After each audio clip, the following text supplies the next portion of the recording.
Ganyan ka na. Pag naglalaki ang paiyak ka na mo.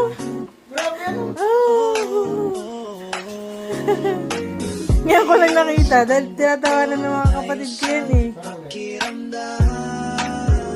Dahil nasa haba nga daw ang garni. Kapag ikaw ay napagod at tiya'y wala ng lakas, katawang pagod parang laging may kirot, hindi na makakilos ng wagas. Lumapit ka lang, huwag kang maiiyak. May kamay na marunong, may puso na handang Nakalak lumapit pala yan. Ayos ka naman, Tagal ko hindi na yung balik. siro'y kansa sa hinatag mo ng alignment. Gagaan ang iyong paghintay. Ayos ka na muli. Di mo na kailangan iisin sa bawat Nakawalan mo. Lang siya. Ano po? Magaling lang. Parang itutulak lang ang paloob. Ipupush lang siya. kasukasuan mo'y muling iayos. Sakit sa balikan ko.